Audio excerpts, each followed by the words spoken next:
They say the deepest pain doesn't come from an enemy with a sword. It comes from the one who swore they'd never leave, the one who knew your scars and still chose to add more.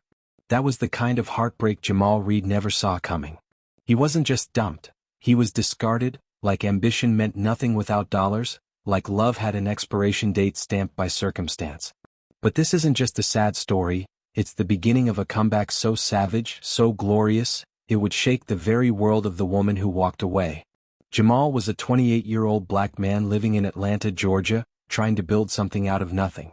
He came from South Side, raised by a single mom who worked double shifts cleaning medical offices just so he could go to a decent public school. He had no rich uncles, no generational wealth, no trust funds, just raw talent and hunger. A coding genius, self-taught since age 15, he built websites for local barbershops and apps for friends' startups while holding down a job as a cashier at Best Buy to stay afloat. His dream? To launch a social media platform that focused on community empowerment, real-life connections, and entrepreneurial support for underserved groups. He called it LinkUp, and even though it was just a sketchpad and some rough back-end code, it lived in his heart like fire. And then there was Rachel. Blonde, beautiful, 27, raised in suburban Indiana, now a real estate agent climbing the ladder fast in Buckhead. She was sharp, charming, and confident. They met on a dating app and clicked instantly. She loved his wit, his vision, his passion. He loved her energy, her drive, and the way she looked at him like he could do anything, at least at first. But dreams get heavy, and when they don't turn into paychecks, love becomes transactional. Rachel said all the right things in the beginning. She'd show up with takeout when he was up all night debugging his prototype. She'd tell him, "You're gonna be the next Zuckerberg, baby, but better." But slowly things started to shift. She began asking about timelines. When will this startup make money? She started comparing him to her friends' boyfriends like Jason, who just bought a condo, or Mike, who drove a Tesla. She'd say, "I know you're working hard, but you're not progressing, Jamal." Jamal noticed the change. The sleepovers got fewer. The complaints louder. She stopped reposting his startup updates on Instagram. Her friends were always just concerned about her being with someone, still figuring it out. It wasn't racial at first, or maybe it was subtly baked in, but Jamal knew that in her world he was an outlier. Her parents, conservative and polite, would nod at him during dinners but never quite hide their skepticism. "So, you're still developing apps? That's nice. But what do you do for money?" Her father once said, sipping wine with the kind of smile that slaps without sound. Jamal bit his tongue. He didn't want war, he just wanted time. But time ran out on a cold January night. He had just gotten out of a meeting with a minor angel investor. Nothing major, just a $5,000 offer to improve his UI and push some ads. He was elated. He bought a bottle of cheap champagne and rushed to Rachel's condo to celebrate. But instead of joy, he found distance. She was already dressed to go out, her makeup flawless, her lips set like steel. "We need to talk," she said, those 4 words that slam doors before they even open. She didn't sugarcoat it. She was tired of waiting. She wanted stability. She wanted now, and Jamal was still on someday. "I love you," she said, "but love doesn't pay the bills. I need a man who's arrived, not one still trying to get there." Jamal stood there holding that bottle of champagne, realizing she had already moved on in her heart. The man she was going out to meet? She didn't say his name, but her eyes did. The goodbye wasn't loud, but it was permanent. That night, Jamal didn't sleep. He didn't cry either. He sat in his dim 1-bedroom apartment, staring at the lines of code that would one day be LinkUp. His chest hollowed out, his pride shattered. He thought of all the nights he'd sacrificed, the birthdays missed, the side gigs rejected because he believed in a bigger picture. But now, he felt stupid, small, replaceable. But only for a moment. Then came the click in his mind that said, use it. Use the pain. Use the betrayal. Use every "you're not enough" as gasoline. That night, Jamal rewrote half his code base. By morning, he had a new user interface. By the end of the week, he'd filmed a demo video and cold emailed over 100 small investors. 3 months later, he got a call back. Then another. One investor in Oakland loved the concept and connected him to a tech incubator in California focused on minority founders. Within 6 months, Jamal was flying back and forth between ATL and the Bay Area, pitching his heart out, sleeping in motels and lounges, building LinkUp with borrowed laptops and grit. Then came the break, a $200,000 seed round from a private VC firm focused on Black-owned startups. Suddenly, Jamal had a team, an office, a product, and traction. Within a year, LinkUp exploded, first locally, then nationally. It was the anti-Facebook, the human-first social space that prioritized real meetups, workshops, business collabs, and community events. It integrated with Shopify, allowed live mentorship, and provided grants through sponsors for local entrepreneurs. The platform was revolutionary, and Jamal became its face. By the time Forbes named him one of the top 10 disruptors of the year, Jamal was a millionaire. He bought his mom a house in Sandy Springs, started a tech scholarship for Black youth in Atlanta, and donated to the very school that once gave him second-hand computers. But he didn't post flashy cars or date Instagram models.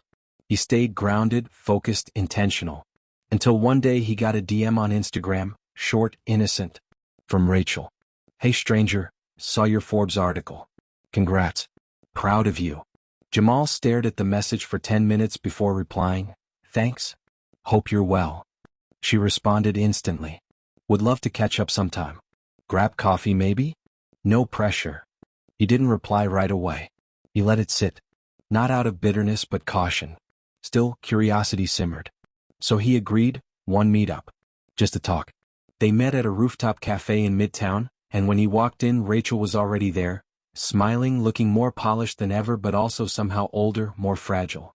She hugged him like she'd never let go again. "You look amazing," she said. He nodded. "You too." They talked. She tried to act casual. But it didn't take long before she slipped into regret.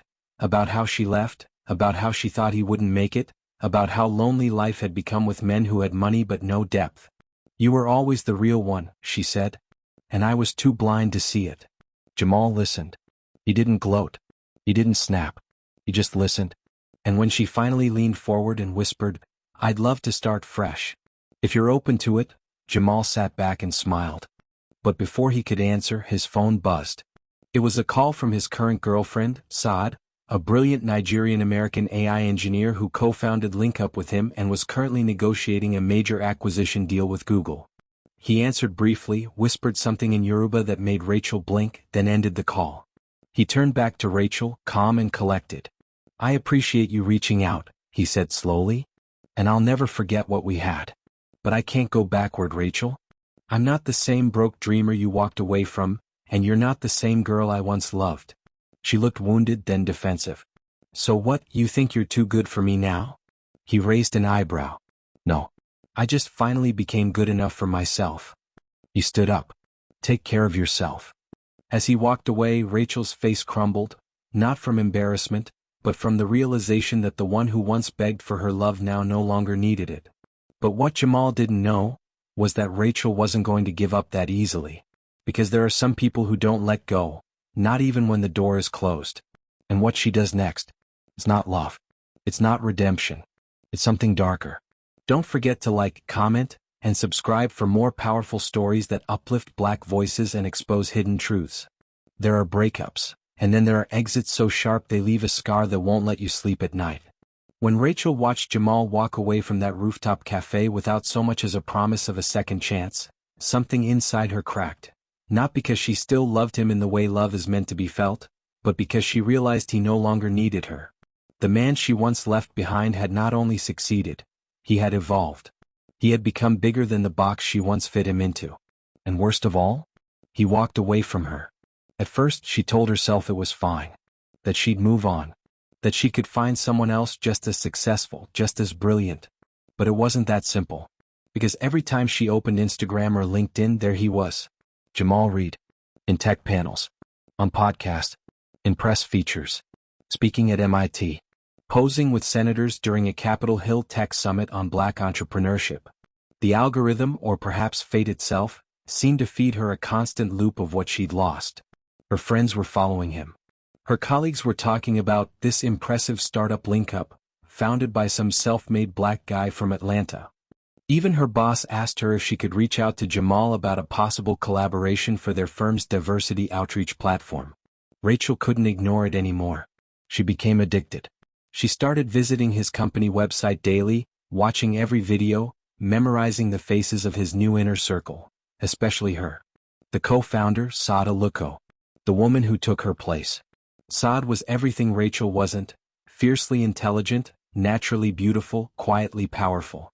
She had degrees in engineering and business from Stanford and Howard. She spoke 3 languages including Yoruba. And worst of all, she got Jamal. Not just the version he'd become, but the version he'd always been. Rachel couldn't stand it. So she created a burner Instagram account. The DM started small. Posing as a fan. A supporter.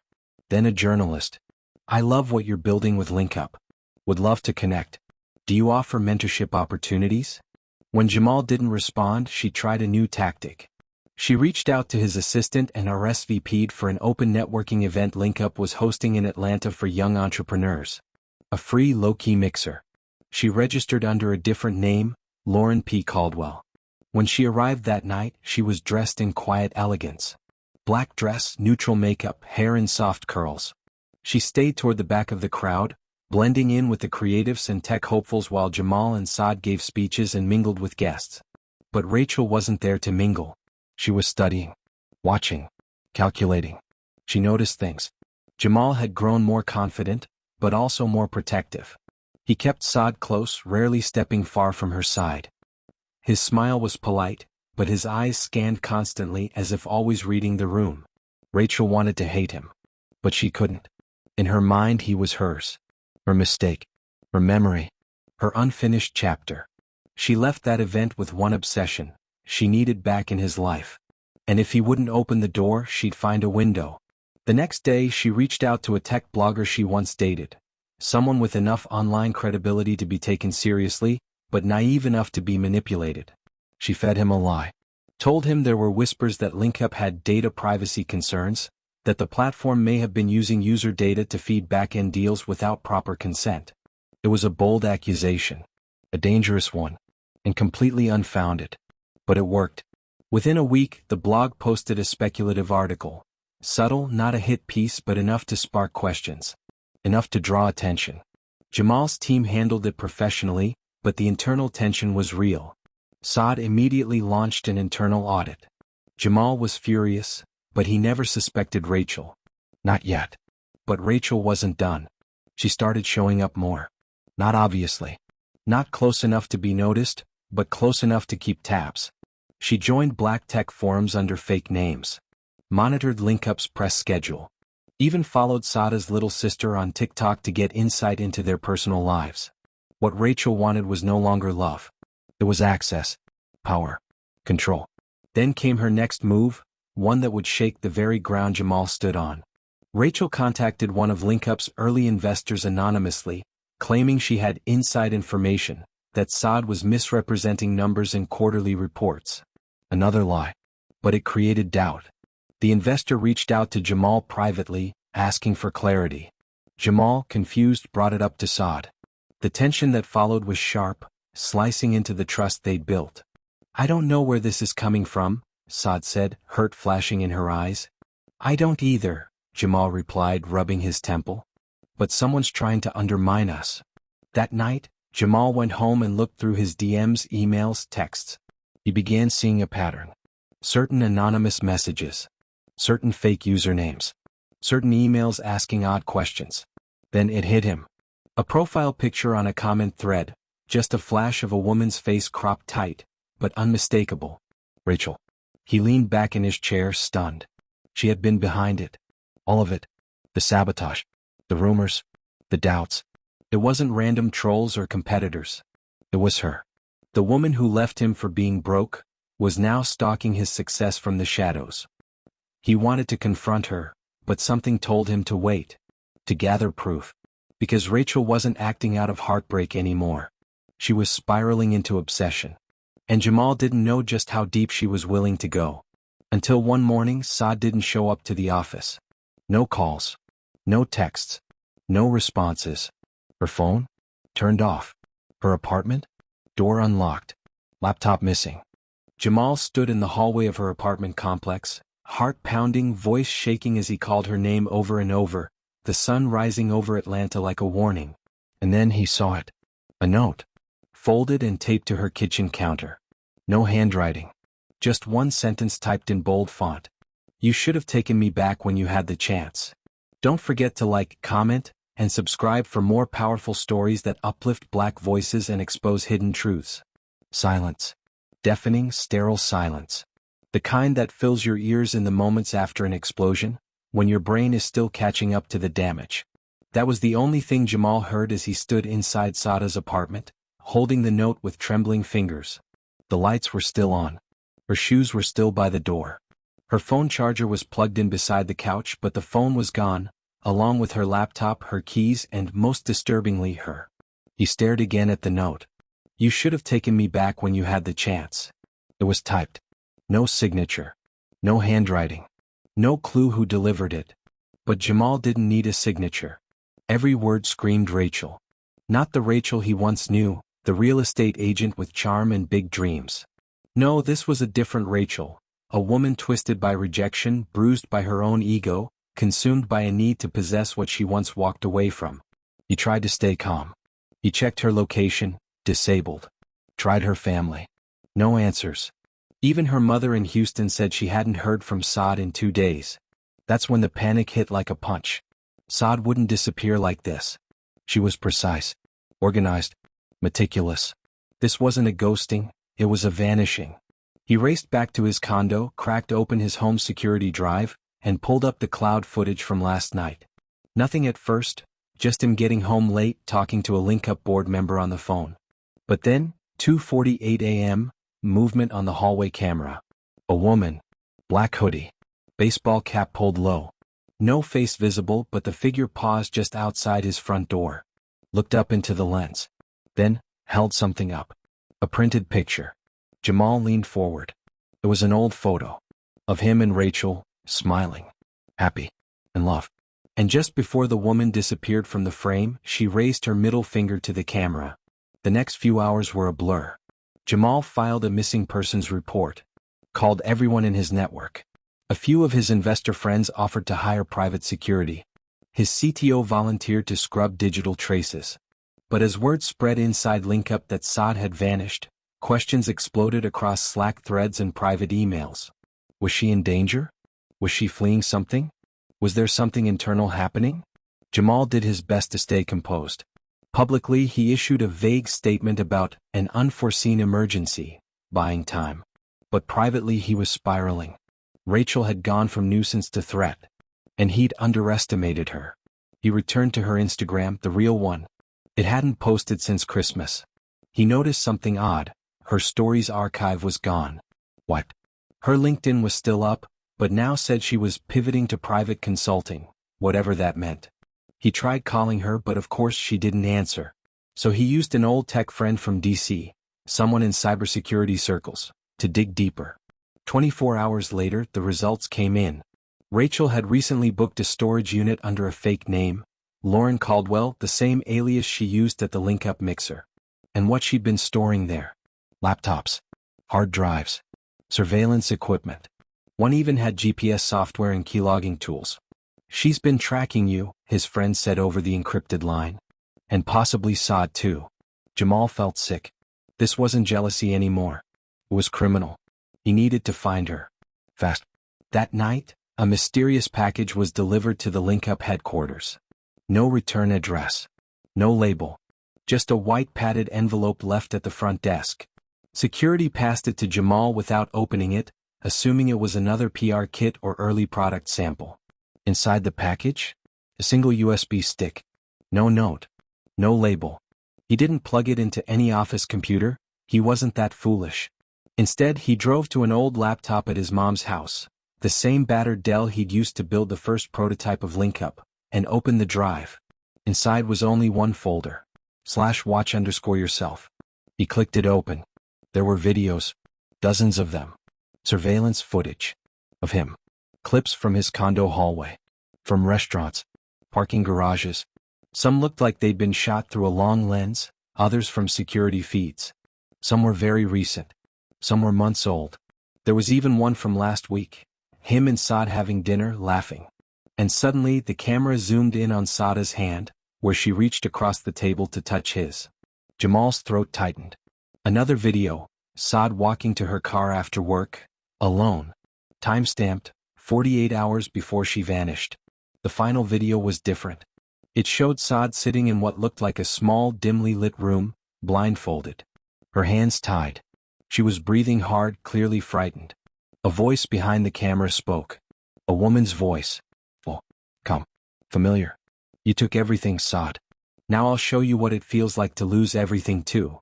Then the screen went black. Jamal dropped the laptop. His pulse pounded in his ears. This wasn't obsession anymore. It was madness. Rachel had taken Saad. And she was playing a sick, twisted game. He called his cybersecurity friend. "We need to trace that video. Find the source." "I'm on it," the friend said. "But you need to be careful, Jamal. This woman? She's not just stalking anymore. She's hunting." That night, Jamal didn't sleep. He stayed in his living room, staring at a printed frame of him and Saad, waiting for a call that didn't come. Until just before dawn, his phone rang. A known number. He answered. A familiar voice whispered, "You have 72 hours. If you want to see her again, come alone. And leave your pride behind." Then the line went dead. Don't forget to like, comment, and subscribe for more powerful stories that uplift Black voices and expose hidden truths. Jamal had survived poverty, heartbreak, and humiliation. He'd fought his way up from forgotten streets to tech stages and Forbes lists, earning every win with sleepless nights and bloodshot eyes. But this wasn't a business pitch or a social climb. This was war. And the battlefield wasn't corporate. This was personal. Life or death. Saada's life. The 72-hour countdown began ticking the moment he received that whispered call. Rachel's voice had sounded soft, almost maternal, but every syllable oozed venom. "Come alone, and leave your pride behind." Jamal didn't call the cops. Not yet. He knew Rachel better than anyone else did. He knew she was calculated, paranoid, and impulsive in a dangerous way. Any sign of police, any misstep, and she might do something irreversible. He couldn't risk that. So he stayed silent to the public. The only people who knew were his closest circle.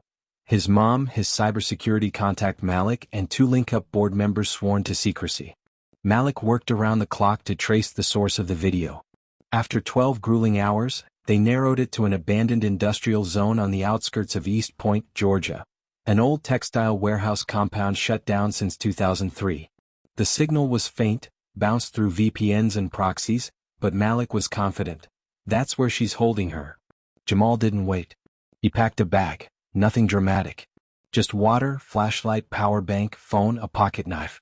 He printed out every surveillance still from Rachel's USB. Each picture of Saad. Each timestamp. Just in case he didn't come back. At exactly 1 a.m., one day before the deadline, he drove out into the cold night, the GPS leading him deeper into rusted industrial sprawl, past fences and graffiti-covered signs that warned, "Private property. No trespassing."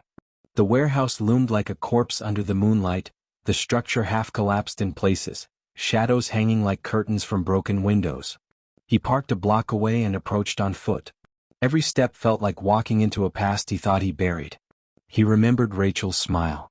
Her perfume. Her laugh in the middle of arguments.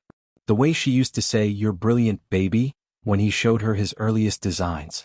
But that Rachel didn't exist anymore. Something in her had curdled the moment he became successful, without her. She didn't just miss him. She resented him for becoming what she never believed he would. He entered the warehouse. Darkness swallowed him whole. The air was thick with mildew and broken tiles crunched beneath his boots. He followed faint flickers of light from a side corridor, heart pounding louder than his footsteps. Then he heard it. A voice recorded. Repeating. "Love never dies. It just changes form." Over and over. He turned a corner and saw it. A chair. Center of the room. A spotlight shining directly above it. And tied to the chair, wasn't Saad. Was a mannequin. With a blindfold. And taped over its mouth a note. "Wrong move. Strike 1." Before Jamal could process what was happening, he heard a click behind him. A red laser dot appeared on his chest. "Down on your knees, Jamal." He obeyed slowly, hands up. Rachel emerged from the shadows. Dressed in black, hair in a tight bun, eyes blank. She didn't look unhinged. She looked calm. Too calm. "I warned you," she said, walking in slow circles. "You brought tech guys. You thought I wouldn't notice. You still underestimate me. I didn't call the cops, he said calmly. I just want her back. Rachel, whatever you think this is, it doesn't have to end this way. She laughed softly. It already has. She reached into her coat and pulled out a phone. Opened an app. Pressed play. A live video feed appeared on screen. Saad, alive, bound in what looked like a basement or boiler room. Crying, exhausted but breathing. She's safe, for now, Rachel said. But here's how this works. You come with me. You disappear. Publicly. Your company fails. Your story ends. You leave everything to me. That's the price. And if you refuse. She tapped the phone. The feed showed a metal gas pipe beside Saad, and a lighter placed carefully on top of a stack of old insulation. I built you, Rachel said coldly. Before I walked away, I believed in you. I fed your ego. I gave you the fantasy. And you left me behind like a mistake. You left me, Jamal said, eyes locked on hers. I begged you to believe in me, and you bailed the moment it got hard. You weren't supposed to win without me, she screamed suddenly, her voice cracking. You were supposed to fail. You were supposed to come crawling back. Silence followed. Jamal stayed calm. This isn't love, Rachel. This is possession. You don't want me, you want control. She raised the phone again. Her thumb hovered over the screen. Then give me control. Or she burns. Jamal's heart felt like it would burst through his ribs. Then, his phone vibrated in his pocket. Rachel's eyes flared. Take it out. Slowly. He did. Glanced at the screen. It was a message. From Malik. Saad located. Not at warehouse. Sending team. She's safe. Stall her. Jamal's mind raced. Rachel had tricked him. The mannequin, the fake feed, it wasn't live. It was recorded. She'd never brought Saad here. She was bluffing. But what if she wasn't? He had seconds to decide. He looked Rachel in the eyes. Okay, he said. You win. She blinked. What? I'll do it. I'll step down. I'll sign the company over to you. Just don't hurt her. She tilted her head. Suspicious. Why the change of heart? Because I know what it feels like to be invisible, Jamal said. I know what it's like to be pushed aside. Forgotten. You were part of my journey. Maybe I forgot that. Her lip trembled. She lowered the phone slightly. Then a crash of glass from above. A spotlight shattered. Footsteps thundered on the upper level. Rachel spun, panicked, gun raised. And oh, she screamed. You lied. But before she could fire, blackout. The entire warehouse went dark. Jamal dropped to the floor, heart racing. Gunshots rang out. Then silence. He couldn't see. He couldn't hear. Just the cold. Until someone dragged him up. Jamal. It's me. Malik. She's down. Don't move. He blinked. Flashlights. Tactical boots. Two men dragging Rachel, screaming incoherently, blood at the corner of her mouth. She was about to run, Malik said. We tracked her burner. Saada's safe. She's in a safe house across town. Shaken but okay. Jamal collapsed to his knees. Relief, exhaustion, trauma, all of it hit at once. But just as the team began clearing out, one of the officers called out. Hey, we found something else. In the storage room.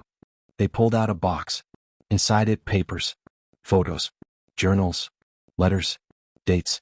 Locations. And one small leather-bound notebook labeled. Phase 2. Malik opened it. His face fell. You need to see this, he said. Jamal flipped through the pages. And froze. Because inside were detailed profiles of every person he loved. His mother. His business partners. His ments. And next to each one, a chilling word scrawled in red ink. Target. Don't forget to like, comment, and subscribe for more powerful stories that uplift Black voices and expose hidden truths. Atlanta was quiet the morning after the storm. The news hadn't broken publicly, yet. Rachel Monroe, former real estate agent turned digital stalker, had been arrested on multiple counts. Cyberstalking, kidnapping, unlawful surveillance, and attempted arson. But even in handcuffs, even in the chaos, she smiled. Not the smile of someone who lost, but of someone who believed she had left a permanent scar. And in some ways, she had. Jamal sat in the hospital waiting room, elbows on his knees, staring at the white tiles like they might spell out the next chapter of his life. Saad was being treated for dehydration and minor bruising, but mentally she was shaken. She'd been locked in the basement of an old Airbnb, drugged just enough to confuse her memory, kept in the dark and silence for nearly 2 days. Jamal hadn't left the hospital since she was found. He couldn't. Not because of guilt, but because he realized just how easily his entire world could have been taken from him. She finally woke up around noon. He entered the room slowly. Her eyes fluttered open. And despite the IVs, the hospital gown, the exhaustion, she smiled when she saw him. "I told you I'd never ghost you," she said softly. He laughed, his throat catching. "I thought I lost you." "You didn't. I just needed a dramatic 2-day nap to prove it." They didn't talk much after that. Words weren't necessary. She knew. He knew. Love, real love, doesn't vanish under pressure. It deepens. A few days later, the police handed Jamal the full contents of Rachel's storage unit. There were hard drives, burner phones, and those haunting journals, meticulously documenting his every move. But what stunned him most wasn't the obsession. It was the long game she had been playing. She had faked job applications to get close to his staff. Created dummy consulting proposals to siphon data. She even applied for a remote administrative job under an alias at one of LinkUp's vendors and almost got hired. Her goal wasn't just to get Jamal back. She wanted to dismantle the legacy he was building. Brick by brick. The notebook labeled Phase 2 was more disturbing than anything he'd seen. It outlined a plan to manipulate public perception by fabricating harassment allegations against him, initiating a campaign to paint Saad as a toxic co-founder, and leaking fake financial reports to investors. Rachel had been plotting a hostile collapse, not of a company but of a man who dared to thrive without her. That's when Jamal knew, this was never about love. It had always been about power. She didn't want his heart. She wanted his fall. Weeks passed. Saad recovered, and LinkUp resumed operations with more robust cybersecurity and internal protocols. Jamal held a private town hall with his staff. No media, no optics. Just truth. He told them everything. Not because he had to, but because leadership wasn't just about vision, it was about accountability. The team rallied. Investors stayed. And quietly the company grew stronger. One morning, Jamal stood before a crowd at a youth tech summit in D.C., giving a keynote titled, "Resilience, What No One Tells You About Success." He didn't name names. He didn't exploit trauma for applause. But he ended the speech with words that made the audience rise to their feet. Sometimes the people who doubt you the loudest are the ones who secretly fear what you might become. But your worth isn't measured by who claps for you when you win. It's measured by who stays when you're still building the foundation. Protect your peace. Guard your purpose. And most importantly, never let someone else's insecurity define your destiny. As the applause thundered, Jamal looked into the crowd and saw a young black teen in the front row, eyes wide with hope, holding a notebook filled with code and dreams. That was him once. And now, he was living proof that broken beginnings can still lead to powerful endings. Success does not silence bitterness, it exposes it. Not everyone who starts with you is meant to finish with you. True love is tested in struggle, but obsession is born in rejection. Don't chase closure from those who gave up on you. Some people only see your value after you no longer need their validation. Build anyway. Rise anyway. And when success comes, stay rooted in purpose, not revenge. Because legacy isn't built by proving people wrong. It's built by becoming someone even you would admire. The end. Don't forget to like, comment, and subscribe for more powerful stories that uplift Black voices and expose hidden truths.